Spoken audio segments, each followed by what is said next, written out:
έμφυα 2024 και έχουμε πρώτη φορά 10% μείωση στο έμφυα αν η κατοικία είναι ασφαλισμένη για πυρκαγιές, πλημμύρες και σεισμούς.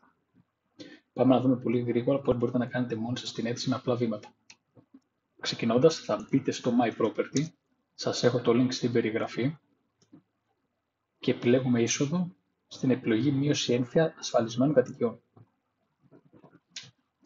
Κατεβαίνουμε λίγο πιο κάτω, επιλέγουμε είσοδο στην εφαρμογή, καταχωρούμε τους κωδικούς TaxNet,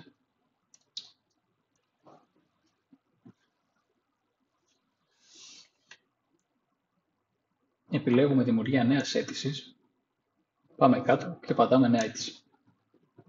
Επιλέγουμε το έτος 2024, τώρα δεν έχει κάποια επιλογή, αλλά αυτή η διαδικασία θα πρέπει να γίνεται κάθε χρόνο. Πατάμε δημιουργία αίτησης και στο επόμενο παράθυρο βλέπουμε έχουμε δύο επιλογές, δύο καρτέλες. Μπορούμε να δούμε τις κατοικίες μας και τα ασφαλιστήρια συμβόλαια. Θα ξεκινήσουμε και θα πατήσουμε τα ασφαλιστήρια συμβόλαια. Θα πάμε τέρμα κάτω και εδώ θα δούμε τι ασφαλιστήρια συμβόλαια έχουμε και τι καλύπτει. Στη συγκεκριμένη περίπτωση έχουμε ένα ασφαλιστήριο συμβόλαιο το οποίο καλύπτει και ζημίες από φωτιά και από σεισμό και από πλημμύρα. Και να τονίσουμε ότι πρέπει να πληρούνται και τις προϋποθέσεις για να δικαιώσετε την έκπτωση. Αν έχετε για παράδειγμα μόνο 2 από τα 3 παράδειγμα φωτιά και σεισμό, δεν δικαιώσετε την έκπτωση.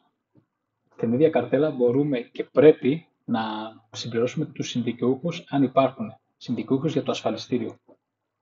Επιλέγοντας το ανθρωπάκι με το συν και στη συνέχεια το συν, καταχωρούμε το αφημί του ιδιοκτήτη και πατάμε προσθήκη. Αφού έχουμε τελειώσει με την καρτέλα των ασφαλιστήριων συμβολέων, πάμε στις κατοικίες, πάμε κάτω και επιλέγουμε εδώ το έγγραφο, το οποίο είναι το ασφαλιστήριο συμβόλαιο. Πατάμε το σύμβολο συν, επιλέγουμε το ασφαλιστήριο συμβόλαιο, επιλέγουμε προσθήκη.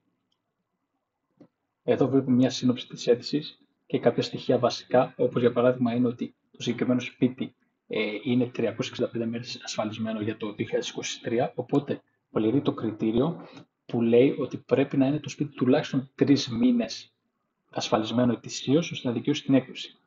Το άλλο κριτήριο που είπαμε είναι ότι πρέπει να καλύπτει ζημιές και από φωτιά και από σεισμό και από πλημμύρες, το οποίο πάλι καλύπτει, και βλέπουμε ότι κάτω μας εμφανίζει ότι το ποσοστό έκπτωση είναι 10%.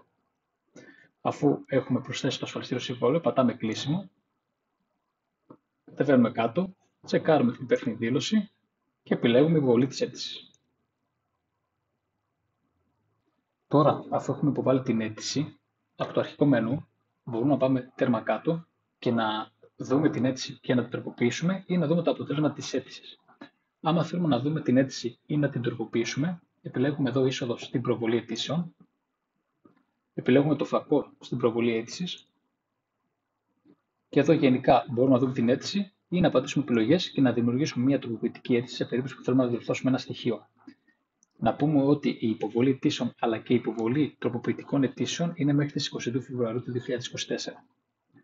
Τώρα, άμα θέλουμε να δούμε το αποτέλεσμα της αίτησης, πάμε πάλι στην αρχική, κατεβαίνουμε τέρμα κάτω, κάνουμε είσοδο στα αποτελέσματα αιτήσεων, πατάμε το φακό για προβολή αποτελεσμάτων και αν πάμε τέρμα κάτω, βλέπουμε ότι η συγκεκριμένη αίτηση, για παράδειγμα, είναι υπό εξεργασία.